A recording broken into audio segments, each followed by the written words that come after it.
Pepeljuga. Jednom davno razboljela se žena nekog bogataša, pa kad je osjetila da joj se bliži kraj, pozvala je k sebi svoju kćerku, te joj rekla: Milo moje dijete, budi dobra, pa će ti uvijek biti dobro u životu. Ja ću te gledati s neba i bit ću uvijek uz tebe. Čim je to rekla, zaklopila je oči i umrla. Djevojka je svaki dan odlazila na majčin grob, plakala i molila se.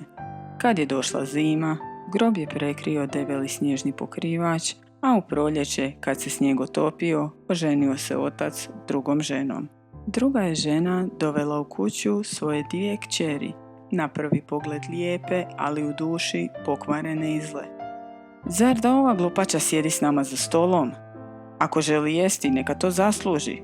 Odlazi služavko, okomile su se polusestre na nju, oduzele joj njezinu lijepu odjeću i dale joj staru, poderanu haljinu i drvene cipele. Vidi oholu princezu kako se dotjerala.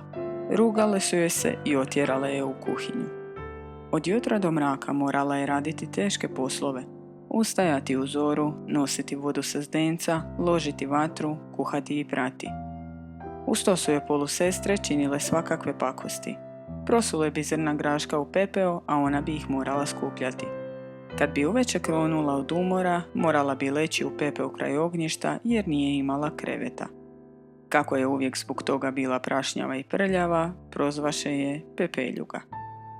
Jednog je dana otac krenuo na put i prije polaska zapitao svoje pokćerke što žele da im donese. Lijepih haljina, odgovori jedna. Bisera i dragog kamenja, reče druga. A što ti želiš, kćeri? Upita otac Pepeljugu. Otkinite prvu grančicu koja vam zapne za šešir kad se budete vraćali, pa mi je donesite, oče, odgovori djevojka skromno. Otac kupi pokćerkama lijepih haljina, bisera i dragog kamenja, a na povratku, dok je jahao kroz neki šumarak, okrzne ga ljeskova grančica i izbaci mu šešir s glave. On otkine grančicu i ponese je sa sobom. Kad je stigao kući, dade pokćerkama što su tražile, a Pepeljugi pruži ljeskovu grančicu. Pepeljuga mu zahvali, ode na majčin grob, pa posadi grančicu i zalije je suzama. Jednog dana objavi kralj da se priprema veliki svečani ples na koji će biti pozvane najljepše djevojke iz cijelog kraljevstva. Jednu od njih, mladiće Kraljević, odabrati za svoju ženu. I Pepeljugine su polusestre bile pozvane. Silno su se razveselile i odmah počele naređivati Pepeljugi. Počešljaj nas, ulašti nam cipele i pričvrsti kopče, jer idemo u kraljev dvor na ples. Pepeljuga je poslušala, plačući jer je i ona željela na ples. Tada ode do maćehe i zamoli ju za dopuštenje da i ona pođe s njima. Pepeljugo draga, kako ćeš tako prljava i prašnjava? Nemaš ni haljina, ni cipela, a htjela bi na ples. Kako je Pepeljuga bila uporna i molila maćehu sve dok joj nije dosadila, ona naposljedku pristane i reče: Ako za 1 sat probereš zdjelu graška koji sam prosula u pepeu, smiješ ići na ples. Pepeljuga se rastuši, ali onda se sjeti, pa iziđe u vrt i vikne: Golubice i grlice i sve mile ptičice, k meni doletite, grašak proberite, sakupljajte zdrava zrna dok ne bude zdjela puna. Istog trena na kuhinski prozorčić slete 2 bijele golubice, pa grlice i naposljedku dole pršaše sve ptičice pod kapom nebeskom te se skupiše oko pepela. Golubice kljucahu, a zatim i druge počnu, pa sva dobra zrna proberu u zdjelu. Nije prošlo ni pola sata, a one su već bile gotove i odletjele. Sva sretna Pepeljuga odnese zdjelu maćehi, ali maćeha se naljuti. Kako ćeš ti s nama u dvor? Kad se ondje pojaviš, svi će ti se smijati pa ćeš nas osramotiti. Ta ljudi će misliti da smo poveli služavku. Pepeljuga opet zaplače, pa joj maćeha reče: Ako za 1 sat probereš iz pepela 2 zdjele graška, onda možeš ići. Zadovoljno se smijala jer je bila uvjerena da Pepeljuga to neće moći učiniti. Čim je maćeha prosula grašak u pepeo, Pepeljuga ode u vrt i zovne: Golubice i grlice i sve mile ptičice, k meni doletite, grašak proberite, sakupljajte zdrava zrna dok ne bude zdjela puna. Istog trena na kuhinski prozorčić slete 2 bijele golubice, pa grlice i na posljedku dole pršaše sve ptičice pod kapom nebeskom te se sakupiše oko pepela. Golubice kljucahu, a zatim i druge počnu, pa sva dobra zrna proberu u zdjelu. Nije prošao ni cijeli sat, a one su već bile gotove i odletjele. Sretna, Pepeljuga odnese zdjele maćehi. Vidjevši što je Pepeljuga uspjela učiniti, maćeha pocrvenje od bijesa, pa joj rekne: Predomislila sam se i odlučila da ipak ne možeš poći s nama. Ne bi bilo prikladno da nas vide s neuglednim stvorenjem poput tebe, da nemaš lijepih haljina, a ne znaš ni plesati. Bilo bi ti bolje da ostaneš kod kuće i spavaš u pepelu, jer je to jedino što ti znaš. Zatim se okrene, zalupi vratima i ode sa svojim oholim kćerkama. Nesretna Pepeljuga, sva u suzama, uputi se pješice na majčin grob, pa upirući mu lečiv pogled u ljeskovo stabalce šapne: Drvce moje, ti me spasi, zlatom srebrom me ukrasi. Istog se trena pojavi ptičica i pred Pepeljugu spusti haljinu protkanu zlatom i zlatni nakit, te svilom izvezene cipelice. Pepeljuga obriše suze i brzo odjene haljinu. Obuje cipelice, stavi nakit i uputi se presretna na ples. Kad je ušla u dvoranu, svima je zastao dah od tolike ljepote i otmjenosti. Njezine polusestre nisu ni prepoznale. Bile su uvjerene da njihova prljava sestra spava u pepelu, a da je ova djevojka kći kakva kralja. Očaran, kraljević joj priđe. Poljubio joj ruku i zamoli je za ples. Nije prestajao plesati s njom čitavu večer, a kad bi je tko drugi zamolio za ples, ljubomorno bi odvratio: Ne, večeras je ovo samo moja plesačica. Približavala se ponoć, pa se Pepeljuga oprosti od kraljevića i krene kući. On potrči za njom i zamoli: Dopusti da te otpratim. No ona mu pobjegne i sakrije se u golubinjak. Kraljević tada ugleda Pepeljugina oca, koji je upravo bio izišao malo prošetati vrtom, pa ga zamoli da mu pomogne naći djevojku. Sakrila se u golubinjak i ne izlazi. Otac odmah pomisli kako bi u golubinjaku mogla biti njegova Pepeljuga. Zacijelo se iskrala iz kuće i došla gledati ples. On brzo uzme sjekiru i razvali golubinjak, no unutra ne nađe nikoga. Kad je stigao kući, ugleda kćer kako spava na pepelu pokraj peći.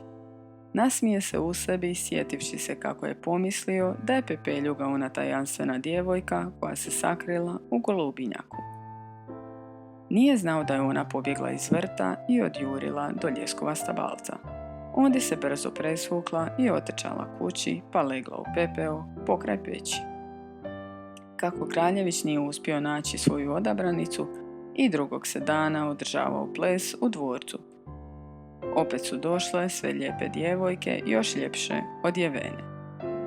Kad su otac, maćeha i njezine ohole kćeri otišle na ples, iskrala se Pepeljuga iz kuće i pohitala na majčin grob.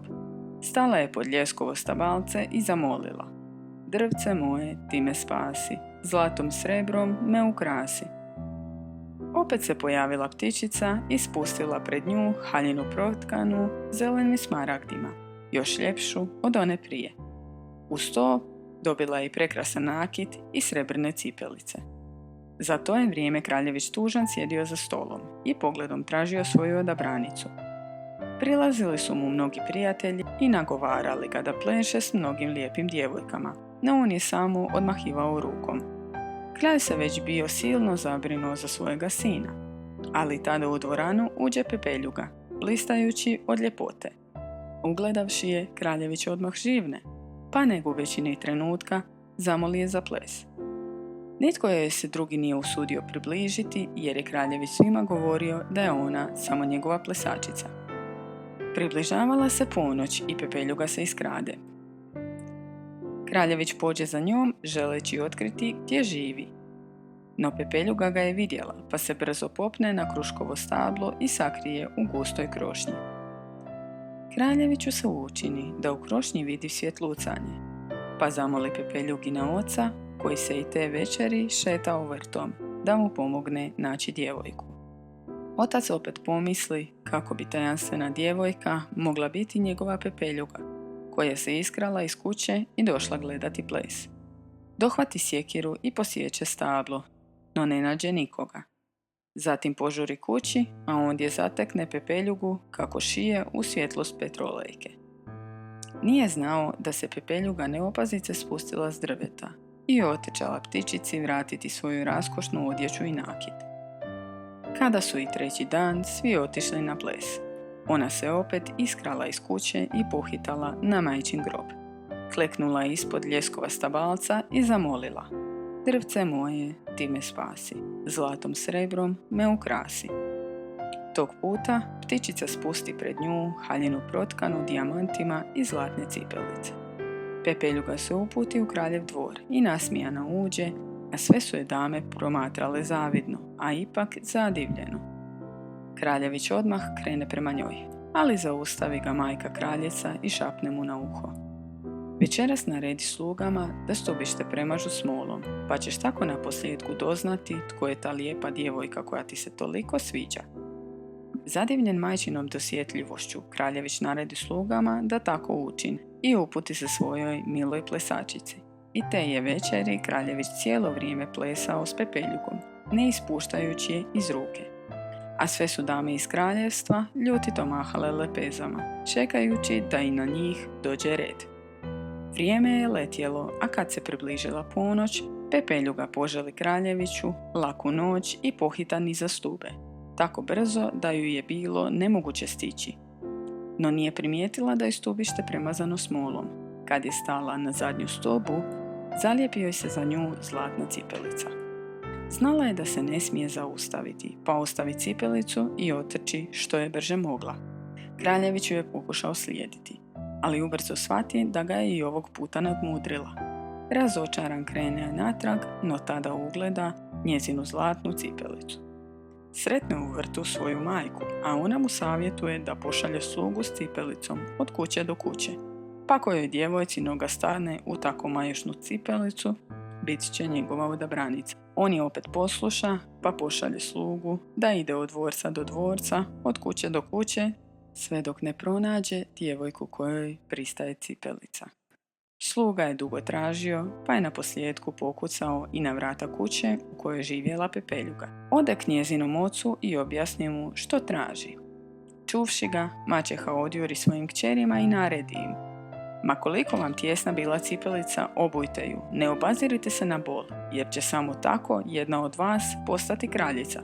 Starija kći uzme cipelicu, stisne zube od boli i ugura silom prste u nju, pa reče slugi: "Gospodar će vam biti sretan, jer ja sam djevojka koju tražite." Sluga je odvede do kočije, ne opazivši da joj se niz obraze kotrljaju suze od strašne boli. Na putu prema dvorcu prolazili su pokraj groba i ljeskova stabalca na kojemu su sjedile dvije golubice. One počnu kukati u isti glas: "Vidi, vidi varalicu, obula je cipelicu, ali noga nije stala, cipelica je premala." Kad to začuje, sluga pogleda u cipelicu, pa vidje da je sva crvena od krvi. Okrene kočiju i vrati lažljivicu kući, pa upita maćehu ima li još koju kćer. Ona mu odgovori da ima još jednu i uvjeri ga da je ta prava. Uzme i druga kći cipelicu. Prsti joj uđu, ali joj je peta bila prevelika. No ona stisne zube od boli i silom ugura petu, misleći samo na silno bogatstvo što je čeka. Sluga je odvede do kočije i ponovo se uputi prema dvoru. No prolazeći pokraj ljeskova stabalca, opet začuje: "Vidi, vidi varalicu, obula je cipelicu, ali noga nije stala, cipelica je premala." Sluga pogleda u cipelicu, pa vidje da je opet sva od krvi. Skine joj s noge cipelicu i izbaci lažljivicu iz kočije. Ni sam, više ne znajući što da čini, vrati se u dvorac i ispriča kraljeviću što se dogodilo.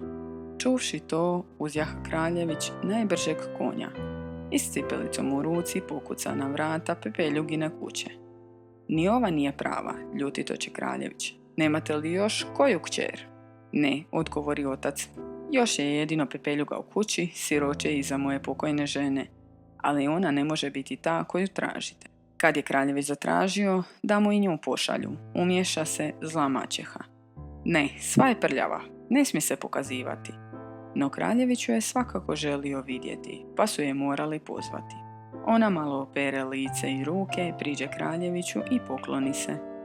Kraljević joj dadne zlatnu cipelicu, a ona sjedne na klupicu, izvuče nogu iz teške drvene cipele i stavi je u zlatnu. Pristajala joj je kao salivena. Kad je ustala, kraljević je pogleda u lice, prepozna lijepu djevojku koja je s njim plesala, pa usklikne: "Ovo je moja odabranica." Maćeha i obje polusestre problijede od bijesa, a kraljević se vine s pepeljugom na konja i odjaše. Kad su prolazili pored ljeskovog stabalca, zaguču obje golubice u isti glas: "Ni velika ni premala, noga je baš lijepo stala. Cipelica to je njena, kraljeviću bit će žena." Tada slete s drveta i sjednu pepeljugi na ramena. Jedna s lijeve, druga s desne strane i tako ostanu sve dok ne stigoše u dvorac. Uskoro pripremiše raskošno vjenčanje. Od tog dana pepeljuga je živjela u miru i ljubavi, daleko od zavisti i zlobe.